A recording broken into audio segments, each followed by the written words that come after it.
घरात दिवाळीच्या लाईट्स लावल्या आहेत. आणि एक बल्ब गेल्यावर संपूर्ण माळच बंद झाली. झालंय असं? किंवा घरात एक ट्यूबलाईट बंद झाली पण बाकीचे सगळे दिवे चालूच राहिलेत. यामागचं कारण म्हणजे दोन वेगवेगळ्या प्रकारचे सर्किट कनेक्शन्स, सिरीज आणि पॅरलल. आज आपण एकदम बेसिक पासून पण प्रॅक्टिकली समजेल अशा पद्धतीने या दोन्ही सर्किट मधला फरक समजून घेणार आहोत. नमस्कार मंडळी, मी पूनम आणि तुम्ही पाहत आहात logically. Welcome to episode 6 of one day one concept. ही सिरीज आहे खास त्यांच्यासाठी ज्यांना कन्सेप्ट नीट आणि प्रॅक्टिकली पक्के समजून घ्यायचे आहेत. फक्त मार्क्ससाठी नाही तर रिअल लाईफ मध्ये वापरण्यासाठी देखील. आजचा कन्सेप्ट आहे सिरीज आणि पॅरलल सर्किट मध्ये काय फरक आहे. सिरीज सर्किट म्हणजे काय? सिरीज सर्किट जसं एका सिंगल रोडवर सगळ्या गाड्या एका मागोमाग जातात आणि फक्त एकच लेन असते.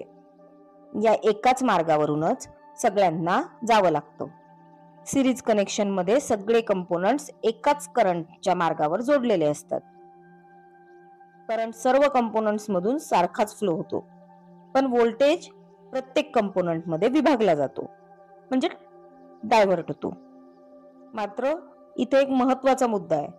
जर त्या साखळीतील एक कंपोनंट फेल झाला तर संपूर्ण सर्किट थांबतं. जसं की सिंगल रोडवर एखादी गाडी बिघडली तर मागच्या सगळ्या गाड्या थांबतात. उदाहरणार्थ, टॉर्च मधल्या सेल्स सिरीज मध्ये जोडलेल्या असतात, जेणेकरून त्यांचं व्होल्टेज ऍड होईल. जुन्या डेकोरेटिव्ह लाईट्स मध्ये सर्किट कनेक्शनच असायचं, त्यामुळे एक बल्ब गेला की सगळा सेट बंद पडायचा. आता पॅरलल सर्किट विषयी बघूया.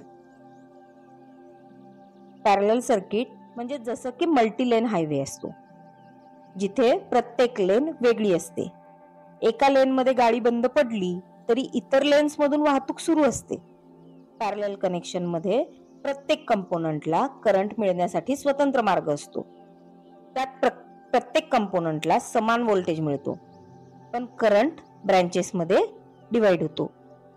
याचा फायदा असा की एक कंपोनंट फेल झाला तरी बाकी सगळे कंपोनंट चालू राहतात.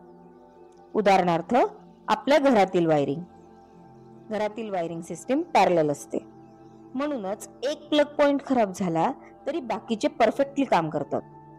आधुनिक डेकोरेटिव्ह लाईट्स देखील पॅरलल वायरिंग मध्ये असतात, जेणेकरून एक बल्ब गेल्यावर बाकी सगळे चालू राहतील. आता एक क्विक कंपॅरिझन बघूया. सिरीज मध्ये करंट सारखा राहतो आणि व्होल्टेज डिवाइड होतो, तर पॅरलल मध्ये व्होल्टेज सारखंच राहतं आणि करंट डिवाइड होतो. सिरीज मध्ये एक घटक फेल झाला तर संपूर्ण सिस्टीम बंद पडते आणि पॅरलल मध्ये बाकीचे घटक इंडिपेंडंट चालतात.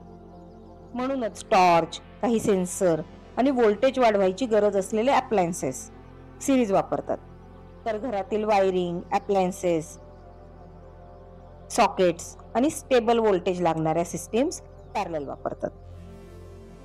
सिरीज सर्किट मध्ये रेझिस्टन्स एकत्र वाढतो, त्यामुळे टोटल करंट कमी होऊ शकतो.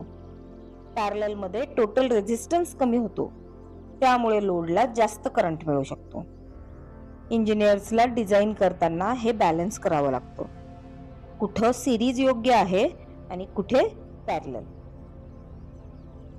आज आपण पाहिलं सिरीज आणि पॅरलल सर्किट्स मधला नेमका फरक काय, त्यांची वर्किंग आणि इंजिनिअरिंग, तसेच रिअल लाईफ मधील एक्झाम्पल्स पाहिले. पुढच्या एपिसोड मध्ये आपण जाणून घेणार आहोत कॅपॅसिटर म्हणजे काय आणि तो मोबाईल चार्जिंग पासून फॅनच्या स्टार्टिंग पर्यंत का वापरला जातो. आजच्या व्हिडिओला लाईक करा, शेअर करा आणि चॅनलला सबस्क्राईब करायला विसरू नका, कारण असेच कन्सेप्ट क्लिअर करण्यासाठी आपण परत भेटत राहणार आहोत.